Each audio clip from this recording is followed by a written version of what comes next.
अब यूपी चुनाव में हम आपसे पूछे कि सबसे अहम क्या होता है, तो ज्यादातर लोग कहेंगे पार्टी सिंबल और उसके बाद उम्मीदवार जिताऊ टिकाऊ मिल जाए तो जीत हो जाती है, और अगर कहीं फुस निकल जाए तो मामला गड़बड़ा जाता है। लेकिन फिर सवाल उठता है कि उम्मीदवारों का चयन कैसे होता है। अब भाई इसका कोई क्राइटेरिया पैमाना तो है नहीं, अलग अलग तरीके से बस जीत दिला दे ऐसा होता है, चाहे बाहुबल हो चाहे धन बल हो, बहुत सारी चीजें देखी जाती हैं। लेकिन एक पार्टी है जो जिताऊ टिकाऊ उम्मीदवार के लिए बहुत हाईटेक फॉर्मूला लेकर आई है और साथ ही साथ कुछ खर्चा भी करवाएगी। नमस्कार, आप देख रहे यूपी तक और आपके साथ मैं हूं सुषमा। अब भैया ये पार्टी कौन है जो खर्चा भी करवाएगी और हाईटेक तरीके से कैंडिडेट्स का चुनाव भी करवाएगी, उसके बाद वो मैदान में उतरेंगे, दिखाई देंगे आपको। वो पार्टी है कांग्रेस। देखिए, अब सिंबल में तो बहुत ज्यादा दम बचा नहीं है यूपी में। आपने देखा ही था कि ये जो 17 का चुनाव था उसमें कैसे 7 सीटों पर सिमट कर रह गए। वोटिंग परसेंट भी 6 से 7% तक ही सिमट कर रह जाता है। लेकिन इस बार जोर खूब मारा जा रहा है और बड़ा निष्पक्ष तरीके से बड़े अलग तरह की सियासत को दिखाने की कोशिश भी हो रही है। और इसके लिए यहाँ पर कैंडिडेट्स के सिलेक्शन को लेकर एक फॉर्मूला तैयार किया गया है, और वो फॉर्मूला आपको बताएं उसके पहले जरा ये जानिए कि अगर उम्मीदवारी करनी है, आपको आवेदन करना है कांग्रेस के टिकट पर चुनाव लड़ने के लिए, तो 11,000 रुपया पहले देना पड़ेगा। अब आप सोच रहे होंगे कि ये 11,000 रुपए क्यों लिया जा रहा है, भैया एक फॉर्म की कीमत क्या इतनी होती है? तो इसके पीछे पार्टी का क्या तर्क है, जरा वो देखिए। देखिए, जो लोग चुनाव लड़ने को इच्छुक होंगे, जो गंभीर होंगे प्रत्याशी, उनके लिए कोई दिक्कत नहीं है, क्योंकि वो तैयारी पहले से करके चलते हैं, ये मान करके चलते हैं कि हम चुनाव लड़ने जा रहे हैं तो इसमें खर्चे भी होंगे। और अगर उस खर्चे में 11,000 रुपये अगर हम पार्टी कोष में जमा करते हैं, पार्टी फंड में जमा करते हैं, तो एक तो हमारी पार्टी के प्रति एक योगदान हुआ, और दूसरा ये कि हमारी प्रत्याशिता गंभीर है, हम एक जिम्मेदार कांग्रेसी हैं, हम चुनाव लड़ सकते हैं।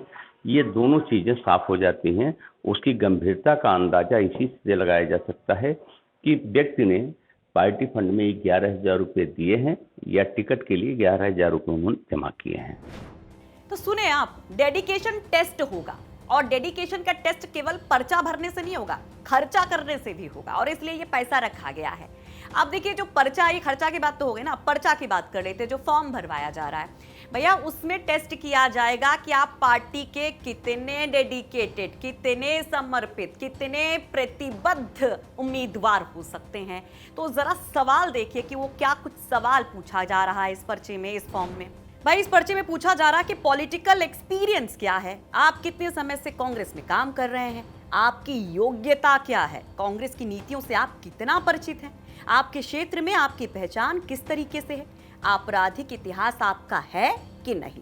साथ ही साथ ये भी जवाब देना पड़ेगा आपको कि आप उम्मीदवार बनाएं तो क्यों बनाएं। देखिए, पर्चा तो भर देंगे ना सब लोग, पैसा भी दे देंगे 11,000 रुपया, लेकिन यहां से मामला तब भी और टफ हो जाता है। तो लोकल लेवल पर, बूथ लेवल पर कमेटियां बनाई गई हैं, जिसमें ग्राम पंचायत अध्यक्ष होगा, न्याय पंचायत होगा, और वो जो होगा वो तस्दीक करेगा कि आपने जो कागज में भरा है ना पर्चा में, कहीं गलत उलत तो नहीं भर दिया। उसका सत्यापन किया जाएगा, उसको चेक किया जाएगा कि जो कुछ भी कहा गया है वो सही है कि नहीं। और उसके बाद फाइनल दौर में पहुंचेंगे 2 उम्मीदवार, और मामला यहां और टफ हो जाएगा। टफ ऐसे हो जाएगा कि 2 जो कैंडिडेट चुने जाएंगे ना हर सीट के लिए, उनका इंटरव्यू होगा, और इंटरव्यू के बाद फाइनल करेंगी नाम प्रियंका गांधी।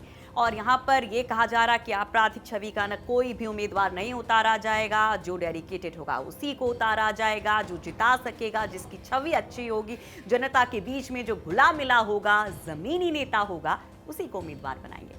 अब देखिए, अब बहुत हाईटेक तरीका अपनाया तो जा रहा है, बड़ा अच्छा लग रहा है सुनने में, लेकिन क्या ऐसा हो पाएगा, ये बड़ा सवाल है। कैंडिडेट्स क्या इस तरह से मिल पाएंगे कांग्रेस को? और ये जो बदली हुई सियासत की बात कांग्रेस कह रही है, जिस तरीके से उम्मीदवारों के सिलेक्शन की बात कह रही है, क्या उसका नतीजा भी मिल पाएगा? क्या कांग्रेस को कामयाबी मिल पाएगी? ये सवाल भी अहम है। तो हमारी कोशिश थी कि ये कांग्रेस का जो सिलेक्शन प्रोसेस है ना कैंडिडेट्स का, उसको आपको समझा सकें, और ऐसी कोशिश जारी रहेगी। तमाम पॉलिटिकल खबरें आप तक हम सही मायनों में पहुंचाते रहेंगे, और दिखाने के साथ साथ खबरें आपको पढ़वाते भी रहेंगे UPTak.in पर। तफसील से तमाम सियासी खबरों को पढ़िए, उनके मायनों को समझिए, इतिहास क्या रहा है और भविष्य क्या हो सकता है उसको समझिए।